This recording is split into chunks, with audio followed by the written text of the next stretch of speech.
The sound of the rotors drowned out everything else. The helicopter banked low over the valley, jungle stretching below like an ocean of green shadows. Rain hammered the windshield in sheets, and the crew chief shouted over the headset. 2 minutes to drop. 2 minutes. Inside, 8 SEALs checked weapons one last time. Among them, Lieutenant Kara Voss, callsign Havoc 6.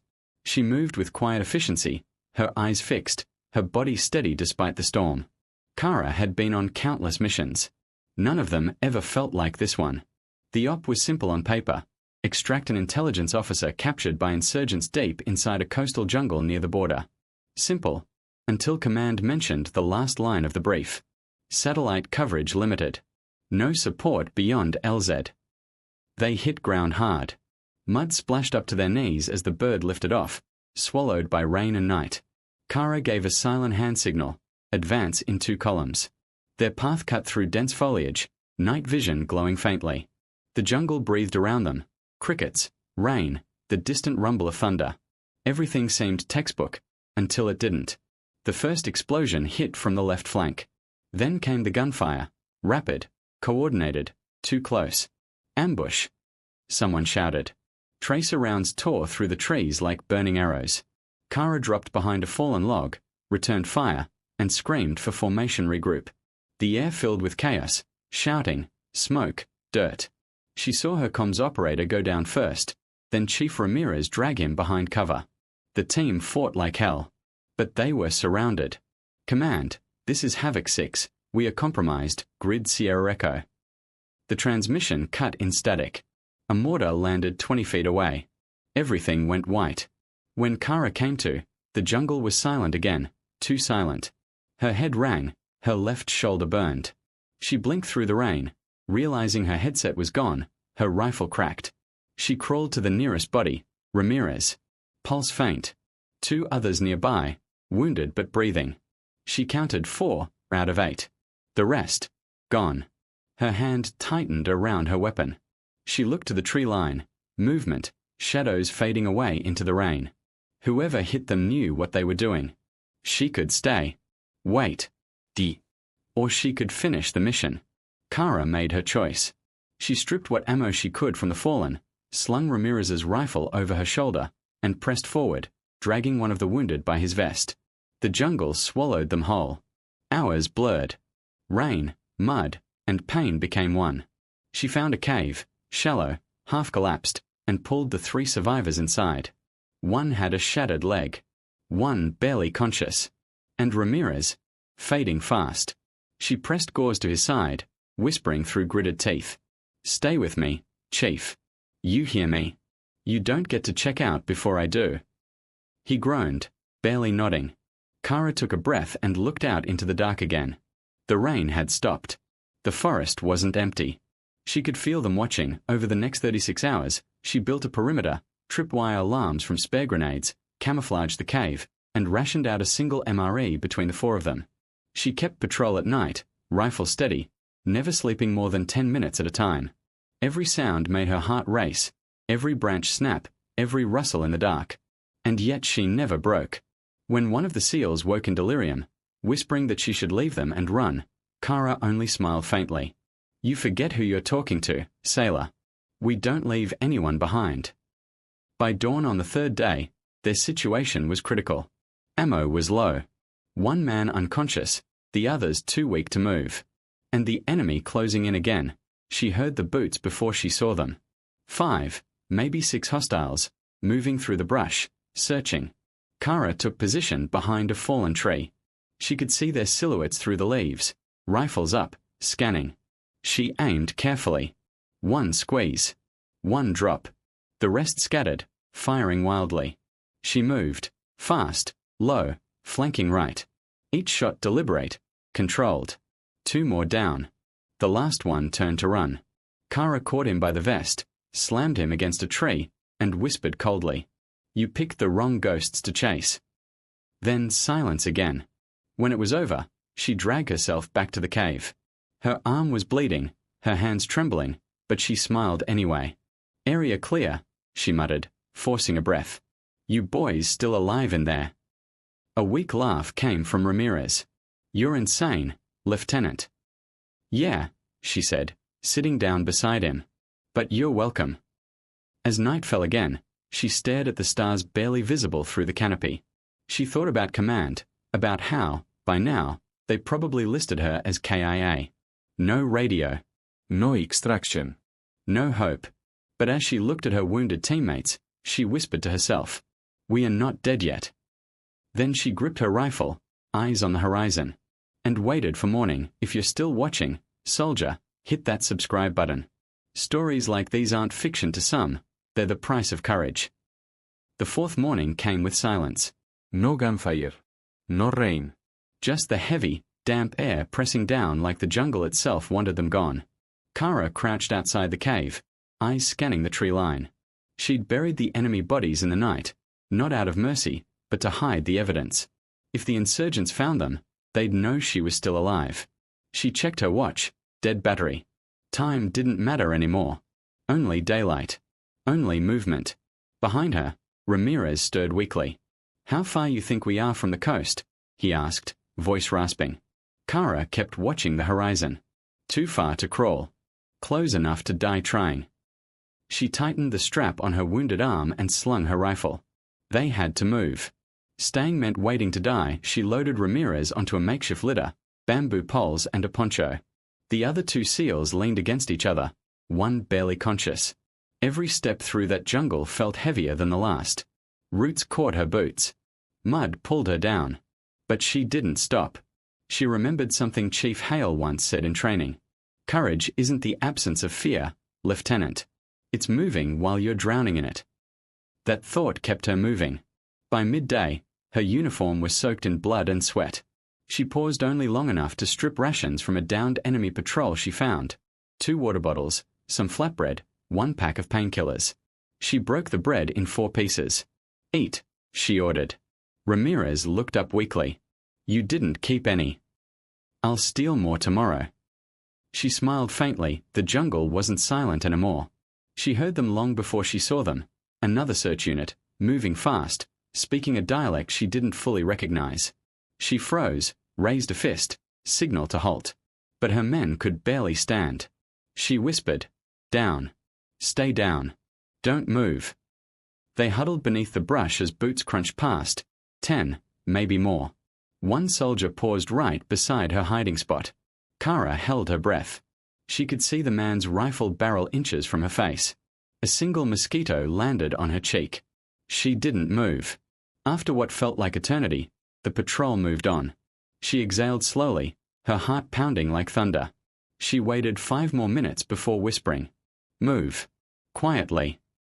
By nightfall, they reached the edge of a ravine where the jungle broke open to a wide, fast-moving river. The current was vicious.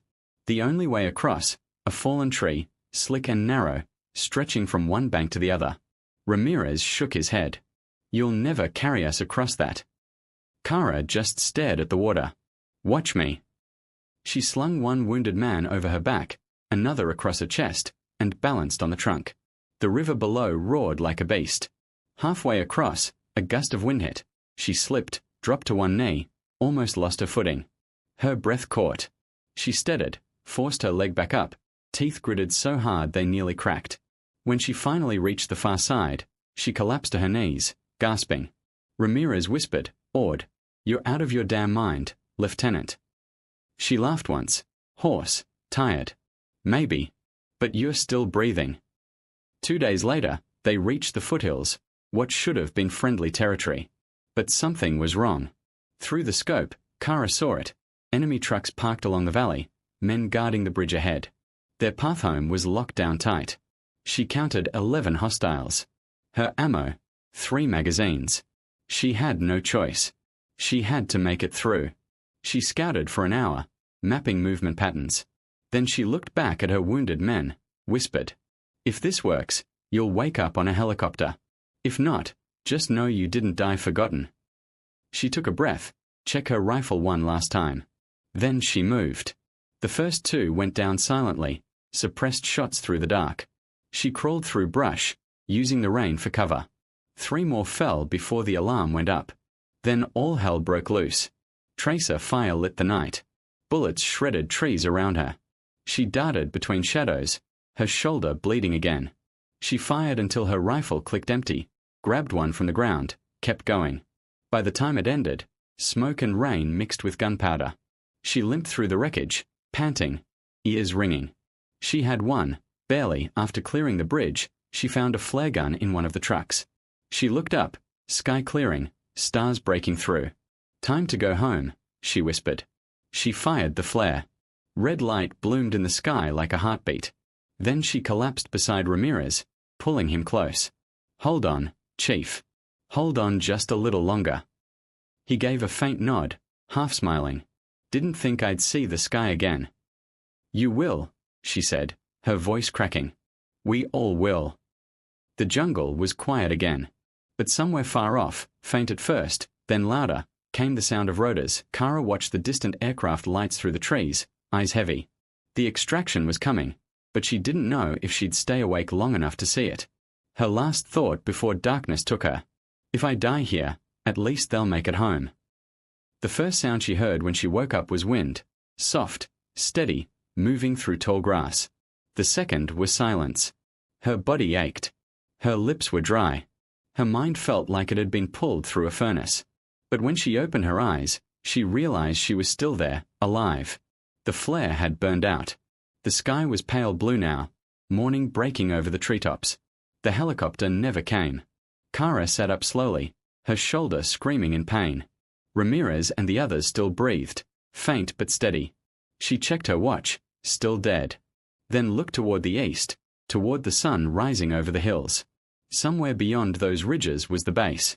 If no one was coming for them, she would go to them. She packed what little gear remained, tightened her boots, and whispered, "We are moving out." The march that followed wasn't human. It was something primal, survival boiled down to motion, willpower reduced to instinct. Every step Kara took was fueled by something more than strength. It was duty. She carried Ramirez over her shoulders again. The other two leaned on her sides, barely conscious. Each hill, each stream, each patch of mud, she fought like gravity itself was the enemy. Her vision blurred from dehydration. Her uniform was torn, caked with blood and dirt. At one point, she tripped and fell, dragging them all into the mud. Her body screamed to stop, but she slammed her hand into the ground, pushed herself up, and hissed through her teeth, "You don't quit now, Lieutenant. You don't stop." And she didn't. Hours turned into a day. By dusk, she saw it, the faint outline of the perimeter fence in the distance. A base. Home. Smoke rose from chimneys. Vehicles moved along the road. And for the first time in days, she let herself believe they might make Itida T the gate. The sentry saw movement, a figure staggering through the morning fog. At first, they thought it was a hallucination. Then the fog broke. She was real. A lone Navy SEAL, half covered in mud and blood, walking barefoot through the field, dragging 3 wounded men behind her.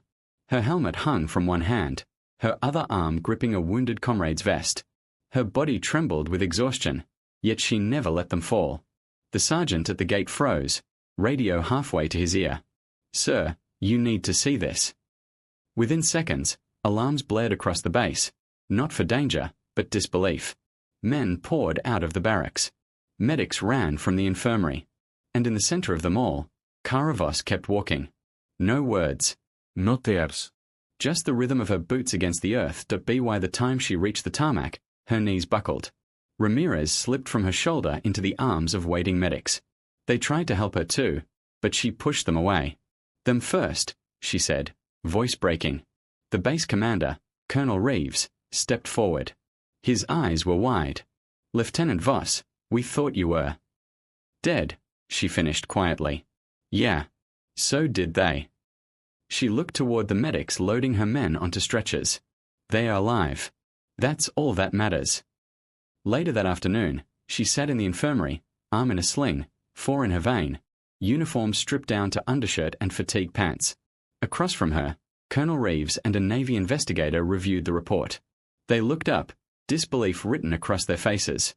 "You engaged 4 patrol units, crossed 30 miles of jungle, and carried 3 wounded across a river." Kara didn't answer right away. She just looked out the window. "I did what I had to," she said finally. Then, quieter, They would have done the same for me. A week later, the base gathered at dawn. Formation lines stretched across the field, every branch represented. The flag rose slowly in the morning wind.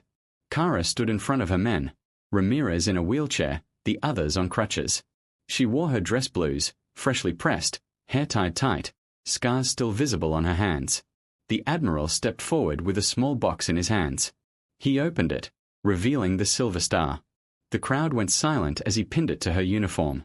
"Lieutenant Kara Voss," he said, his voice strong, "for extraordinary heroism under fire, and for the recovery of 3 wounded comrades behind enemy lines, it is my honor to say this. Welcome home." Kara salutet. Tears stung her eyes, but she didn't let them fall. Because in that moment, she wasn't thinking of medals or speeches. She was thinking of the men still out there, of every name etched on every wall she'd ever seen, and of the jungle that had almost taken her, but didn't. That night, long after the ceremony ended, Kara stood alone at the edge of the airfield. The hum of the generators and the faint sound of waves from the coast filled the night. She reached into her pocket and pulled out the dog tag she'd found near the river, one of the SEALs who didn't make it. She rubbed the name with her thumb and whispered, "You're home too." Then she looked up at the stars, the same stars she'd walked under through hell and back, and finally let herself breathe. For the first time in weeks, she wasn't fighting. She wasn't running. She was home, the camera pans up, dawn breaking over the base, soldiers saluting as the flag rises again. In the center, Kara Voss stands quietly, hand over heart, eyes fixed on the horizon. Because for her, it was never about glory. It was about bringing them home. And she did.